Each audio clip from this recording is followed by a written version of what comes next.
इस वक्त की बड़ी खबर आपको बता दें, बीएसटीसी डिग्रीधारी जिनको गत दिनों से काफ़ी टेंशन हो रही थी इसी बात को लेकर कि आखिर क्या लेवल फर्स्ट के अंतर्गत बीएड वालों को शामिल किया जाएगा। साथियों, आज बिल्कुल स्पष्ट हो चुका है शिक्षा संकुल से। शिक्षा मंत्री जी ने स्पष्ट कर दिया है कि अब L1 के अंतर्गत केवल बीएसटीसी डिग्रीधारियों को ही लिया जाएगा, क्योंकि बीएड जो डिग्रीधारी हैं उनके पास और भी अतिरिक्त ऑप्शन होता है, जिसके चलते L1 के अंतर्गत केवल और केवल बीएसटीसी डिग्रीधारी ही शामिल होंगे। आपको बता दें, इसी के साथ स्पष्ट कर दिया कि बहुत से राज्यों में इसको लेकर L1 के अंतर्गत बीएड वालों को मौका दिया गया, लेकिन NCTE से जब स्पष्ट किया गया तो ये बात निकल कर आई कि ये स्टेट गवर्नमेंट का मैटर है। स्टेट गवर्नमेंट चाहे तो ऐसा नहीं भी कर सकती है। इसी का फ़ायदा उठाकर राजस्थान के अंतर्गत L1 में रीट की जो भर्ती उसमें केवल बीएड धारी को न लेकर बीएसटीसी धारकों को ही लिया जाएगी। इसी के साथ शिक्षा मंत्री जी ने और भी स्पष्ट किया कि जो रीट की जो फीस है उसमें किसी प्रकार की कोई बढ़ोतरी नहीं की जाएगी, और विज्ञप्ति की जहां तक बात है तो 1 या 2 दिन में विज्ञप्ति जारी करने के बारे में जो अनुशंसा कर दी जाएगी, और उम्मीद है कि 11 जनवरी तक इसका जो नोटिफिकेशन है वो भी जारी हो जाएगा। तो साथियों, जो बीएसटीसी डिग्रीधारी साथी हैं उनके लिए बड़ी अपडेट है, क्योंकि लगातार इस बात को लेकर असमंजस की स्थिति बनी हुई थी बीएसटीसी डिग्रीधारियों के पास में कि आखिर कब तक ये फैसला लिया जाएगा। तो 11 जनवरी से 8 फरवरी तक आवेदन का मौका दिया जा सकता है। ये बात कही है शिक्षा मंत्री जी ने आज बिल्कुल लाइव कॉन्फ्रेंस के माध्यम से। शिक्षा संकुल से लाइव बोल रहे थे आज शिक्षा मंत्री जी, और उन्होंने अपने स्टेटमेंट में मीडिया के सवाल को जवाब में इस बात को स्पष्ट किया। आप देख सकते हैं, संभवतः 11 जनवरी से रीट के लिए आवेदन लिए जा सकते हैं। 11 जनवरी से 8 फरवरी तक आवेदन शुल्क में किसी प्रकार की कोई भी बढ़ोतरी भी नहीं की गई। इस बात के भी स्पष्ट संकेत दिए गए हैं कि लेवल प्रथम में केवल अब बीएसटीसी डिग्रीधारियों को ही शामिल किया जाएगा। बिल्कुल बड़ी अपडेट है, बड़ी खुशी की बात है बीएसटीसी डिग्रीधारियों के लिए, और लगातार ऐसी बेरोजगारों के द्वारा मांग भी की जा रही थी। आपको बता दें, 11 जनवरी से 8 फरवरी तक और 14 अप्रैल को इसके परमिशन लेटर भी जारी कर दिए जाएंगे। तो बड़ी अपडेट आप देख सकते हैं। अप्रैल में होने वाली रीट परीक्षा के लिए जल्दी आपको खुशखबरी देखने को मिल सकती है। अब आपको सुनवा देते हैं लाइव कुछ और शिक्षा मंत्री जी ने आज क्या कहा, सुनिए। अनुसार आने वाले समस्त व्यक्ति, इसमें भी 60% था, लेकिन चूंकि हाईकोर्ट में भी लोग पिछले समय जो सिलेक्ट बच्चे गए और हाईकोर्ट ने भी इसको 40% तक अलाउ किया था, तो हमने उसको हाईकोर्ट के निर्णय को और लोगों की डिमांड्स को देखते हुए इसमें भी 40% न्यूनतम हमने करने का फैसला किया। दूसरा, शहरिया जनजाति के लिए बहुत कम पात्र व्यक्ति मिलते हैं, तो पहले 60% ही था, लेकिन इसमें शहरिया जनजाति शहरिया क्षेत्र के लिए हमने 36% किया है। दूसरा जो एक मुद्दा रहता था कि जो 50% तक न्यूनतम जो स्नातक है, तो वो स्नातकोत्तर या स्नातक में बीएड करने वाले जो बच्चे हैं उनको भी हम लोग अलाउ करते हैं। एनसीटी की जो 13 नवंबर 2019 की जो गाइडलाइन थी उसकी पालना करते हुए हमने पहले अगर स्नातक में 50 नहीं है, स्नातकोत्तर में कितने भी हैं, तो वो नहीं बीएड ये रीट दे पाता था, अब उसमें कर दिया गया। दोनों में से किसी भी में भी अगर वो 50% है तो वो भाग ले सकता है रीट के अंदर। दूसरा जो न्यूनतम अंकों का था, बाकी अन्य कैटेगरी के लिए जो 12वीं में या जो बीए में, उनमें जो छूट थी वो ईडब्ल्यूएस और ये जो हमारा दूसरे जो दोनों एमबीसी है उसमें भी उसको शामिल करते हुए पहले की तरह बराबर इन दोनों कैटेगरी को भी हमने शामिल कर लिया है। वाणिज्य जो विषय था उसकी काफी समय से मांग उठ रही थी और उसको शामिल पहले नहीं किया जा रहा था। अब हमने इसको सोशल स्टडी L2, जो L2 का होगा हमारा बीएड किया हुआ व्यक्ति, तो वो उसमें सोशल स्टडी के अंदर हम उसको बीएड वाले को भी पात्र मान रहे हैं। एक रीट के साथ हमें सिलेक्शन का जो क्राइटेरिया था, जो पहले रूल थे उसमें 30% एकेडमिक के थे और 70% रीट के थे। तो हालांकि ये रीट का पार्ट नहीं है, लेकिन बताना जरूरी है, क्योंकि जो बच्चा रीट दे रहा है उसको ध्यान में रहना चाहिए कि मेरा सिलेक्शन का क्या क्राइटेरिया है। तो उसको जो हमारे राजस्थान के नौजवान शिक्षित बेरोजगार जो ज़्यादा आने चाहिए, जिनकी बहुत बड़ी मांग थी, उसको ध्यान में रखते हुए अब जो पहले हमने टेट में कर रखा था उस तरीके से यहाँ पर 90% रीट का वेटेज होगा और 10% उसकी जो एकेडमिक योग्यता होगी उसका होगा। तो ये 30% पिछली सरकार के समय था, जिससे काफी ये शिकायतें आई थी और काफी फर्जी डिग्री लेकर के बाहर के लोग भी आ गए थे। तो मैं समझता हूँ राजस्थान के लोगों को ज्यादा से ज्यादा वेटेज मिले, इसके लिए भी हमने किया है। एक जो राजस्थान के बेरोजगार बच्चों को ज्यादा से ज्यादा मौका मिले, इसलिए 2011 में पहले जो सिलेबस बना था, तो इसमें जो एनसीटी की गाइडलाइन है उसमें है कि प्रचलित पाठ्यक्रम के हिसाब से आपको सिलेबस देना है। तो हमने दोबारा से सिलेबस तैयार करवाया माध्यमिक शिक्षा बोर्ड की टीम से, और उस सिलेबस में हमने राजस्थान को जहां जहां हमारी पुस्तकों में राजस्थान है वहां पर राजस्थान को सबसे ज्यादा, राजस्थान की भौगोलिक स्थिति, संस्कृति आदि चीजों को हमने भूगोल, इतिहास, कला, संस्कृति सबको वेटेज देते हुए सिलेबस का निर्माण किया है। और जो सिलेबस है वो भी हम रीट के साथ या 1-2 दिन में जो भी माध्यमिक शिक्षा बोर्ड उचित समझेगा तो उसमें वेबसाइट में साथ में लगा देगा, जिससे वो बच्चे अपना अध्ययन कर सकते हैं।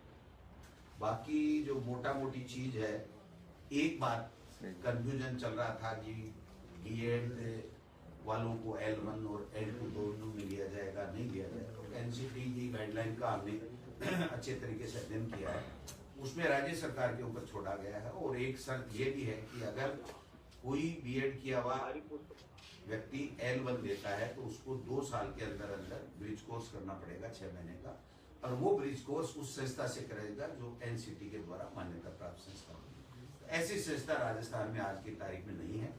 और बीएड के बच्चों को चूंकि फर्स्ट ग्रेड में, व्याख्याता में, सब में मौका मिलता है, तो बीएसटीसी के बच्चों को केवल L1 में मौका मिलता है। तो जब राज्य सरकार का क्षेत्राधिकार पे उनके विवेक के ऊपर छोड़ा गया, तो इसलिए राज्य सरकार ने दोनों वर्गों का ध्यान रखते हुए बीएसटीसी के बच्चों का, वो जो डीएलईडी जिसको बोलते हैं, उसका भी ध्यान रखा है और बीएड वालों का भी ध्यान रखा है। तो L1 है उसमें केवल डीएलईडी यानी बीएसटीसी के बच्चे आएंगे और L2 में बीएड वाले बच्चे आएंगे। एक और महत्वपूर्ण निर्णय मैं इस मौके पर मैम को भी धन्यवाद देना चाहूंगा कि जब बोर्ड से फाइल आई कि साहब 1.5 या दुगुनी के लगभग उन्होंने फीस कर ली थी, तो इनका ये सुझाव था कि मंत्री महोदय हमको कोरोना के समय ध्यान रखना चाहिए और इस फीस को नहीं बढ़ाना चाहिए। तो हमने ये फैसला किया है कि 2017 में जो रीट में जो बच्चों के लिए परीक्षा शुल्क था रीट देने का, वही शुल्क हमने रखा है, उसमें 1 पैसा भी हमने नहीं बढ़ाया। बाकी बोर्ड का जो टेंटेटिव कार्यक्रम है वो कल आ जाएगा, वो अपने हिसाब से करेंगे। लेकिन जो हमारे पास में आया है लगभग 11 जनवरी से जो ऑनलाइन आवेदन इनके लेने का उनका टेंटेटिव है, इसमें परिवर्तन हो भी सकता है, वो बोर्ड का काम है। लेकिन जो मोटा मोटी मेरे पास में आया है उसके हिसाब से हम लोग 11 जनवरी से 8 फरवरी तक आवेदन लेंगे, और फिर चालान और जमा कराने की वो भी 4 फरवरी तक की है। और वेबसाइट पर प्रवेश पत्र की 14/4 डेट रखी है उन्होंने टेंटेटिव, और प्रथम 6 से 8, 10 से 12:30 परीक्षा का समय, और वो जो 1 से 5 कक्षा का है वो 2.5 से 5, इस तरीके से 25 अप्रैल की एग्जाम है। तो ये जो मैंने टाइम टेबल बताया, ये बोर्ड अपने हिसाब से आवेदन लेने का घटा सकता है, बढ़ा सकता है, वो उनके विवेक पर, उसमें राज्य सरकार का कोई दखल नहीं है। हम केवल ये जो छूट दे रहे हैं या हमने जो नए निर्णय किए हैं, जो हमारे शिक्षित बेरोजगारों की रीट देने वालों की जो मोटी मोटी समस्याएं थी, उनको काफी जद्दोजहद के बाद में, काफी विचार विमर्श करके पूरी तरीके से एनसीटी की गाइडलाइन के हिसाब से हमने इसको दुरुस्त किया है। जो मोटा फैसला किया गया है वो मोटा फैसला राजस्थान के बच्चों को ज्यादा से ज्यादा मौका मिले, इसके लिए राजस्थान का जो हमारी पुस्तकों में पाठ्यक्रम में है सामग्री, उसमें से जो सिलेबस है उसका निर्माण किया गया है। और जो 10 और 90 का जो वेटेज है वो वेटेज हमने आगे सिलेक्शन में ये मोटा मोटी जो आज हम भेज रहे हैं, अब वो आज कल निकालें परसों निकालें वो उनके ऊपर है, जब भी विज्ञप्ति निकलेगी उसके बाद में इन लोगों को मौका मिलेगा। सर एक लाइन में पूछे तो क्या अब लेवल 1 में बीएड धारी को शामिल नहीं किया जाएगा, आपके कहने का मतलब ये है? बिल्कुल, राज्य सरकार ने अंतिम फैसला कर लिया है क्योंकि ये राज्य सरकार पर छोड़ा गया था। और दूसरी चीज, ब्रिज कोर्स की जो आवश्यक शर्त थी, अगर हम इसको अगर L1 में बीएड वालों को शामिल करते तो एनसीटी से कब उस ब्रिज कोर्स की मान्यता मिलेगी, राज्य सरकार के पास क्या संसाधन होंगे क्या नहीं होंगे। दूसरी चीज, फिर अगर वो नहीं कर पाएगा तो फिर उसकी नौकरी को खतरा हो जाएगा, उसको हम परमानेंट कर नहीं सकते, उसको बाहर निकालना पड़ेगा। तो कई तरह की कॉम्प्लिकेसी बढ़ने की संभावनाएं थी। और दूसरी अन्य स्टेट्स का भी हमने किया है, तो कई जगह कोर्ट केसेज में है, बिहार में हुआ है और उसके बाद तो वहाँ एनसीटी ने जो अपनी उत्तर रिप्लाई दिया है कोर्टों में, वो भी उन्होंने कहा कि ये राज्य सरकार का निर्णय है। तो L1 में केवल BSTC वालों को मिलेगा और बाकी सभी एग्जाम्स में बीएड वालों को मिलता है। अच्छा, 90-10 केवल L2 में ही लागू रहेगा या L1 में भी होगा? नहीं, ये सिलेक्शन L2 में, L1 में तो जो मेरिट बन जाएगी वो मेरिट जो पहले की तरह है, उसमें कोई किसी तरह का कोई नहीं है। राजस्थान जीके की L2 में ही केवल ये 70-30 का था, जिसको 90-10। राजस्थान जीके की आप बात करें सर, कुछ अंदाजा है कितने नंबर का सर वो आधार होगा? देखिए, नंबर नहीं बताए जाते हैं, नंबर पेपर के होते हैं और पेपर में बाकायदा सिलेबस होता है। और सिलेबस जो 2-3 साल से जो प्रचलित पुस्तकें हैं उसमें से देख करके बाकायदा सिलेबस बनाया गया है। और वो ये सिलेबस इस विज्ञप्ति का हिस्सा होगा, वो बाकायदा बोर्ड की वेबसाइट पे होगा, बच्चों को अच्छी तरह से दिखेगा। और जो सिलेबस होगा उसके मुताबिक प्रश्न पत्र बनाने वाली जो भी गोपनीय जो शाखा होगी, वो जो एक्सपर्ट होंगे वो बताएंगे। सर विज्ञप्ति कब तक जारी होगी? विज्ञप्ति हम आज भेज देंगे, आज रात को भी हो सकती है और कल भी हो सकती है। आप तो लेट रात तक जगना। सर रीट 2016 वालों की भी एक बहुत बड़ी मांग है। हाईकोर्ट की सिंगल बेंच और डबल बेंच ने फैसला दिया वेटिंग सूची जारी करने के लिए, तो ये इसका कब तक क्या टेंटेटिव? देखिए, 2018 का तो हमने निर्णय कर लिया, L1 और L2 दोनों का वेटिंग लिस्ट जारी कर दिया। लेकिन चूंकि कई तरह के ऐसे प्रकरण हैं जिसमें वेटिंग लिस्ट का है, तो कई हाई कोर्ट में है, कई सुप्रीम कोर्ट में है, सुप्रीम कोर्ट में स्टे मिला हुआ है। तो इसकी हम लोग समीक्षा करेंगे अधिकारियों के साथ में बैठ करके, और जो यथासंभव सरकार के बस में होगा, जो कर सकती है सरकार नियमों में रहते हुए, वो करे। सर यही उनकी समस्या है कि 2018 वालों को तो करके लेकिन 16 वालों को नहीं किया, और SLP भी जो सरकार वापस नहीं ले रही है। इसको एग्जामिन करवाएंगे, इसको मनन चल रहा है और इसको एग्जामिन करवाएंगे कि हमारी क्या लीगल पोजीशन है। क्योंकि जब एक बार सुप्रीम कोर्ट में जाने के बाद में जब स्टे हो जाता है वहाँ पर प्राइमा फेसी, तो थोड़ी सी दिक्कत आती है। लेकिन फिर भी मैंने मुख्यमंत्री जी से कल परसों बात की है इसके बारे में। मुख्यमंत्री जी ने शायद ट्वीट भी किया था कि हम लोग ऐसी भर्तियों को कोर्टों से निकालने के लिए भी कोई गंभीर प्रयास कर रहे हैं। तो मैं समझता हूँ इसमें आगे चल करके कोई रास्ता निकले। सर स्कूलों को खोलने की कवायद की अभी मीटिंग भी हुई थी, लेकिन 15 जनवरी तक टाल दिया गया। क्या कुछ सर कुछ फीडबैक आया इस तरह के नहीं खोलने चाहिए स्कूल? पहले ये थे कि 4 से 5 जनवरी के बीच में खोले जाएंगे। मुझे जो लग रहा है कि अब कोरोना कम हो रहा है, तो सरकार इसके ऊपर गंभीरता से विचार कर रही है।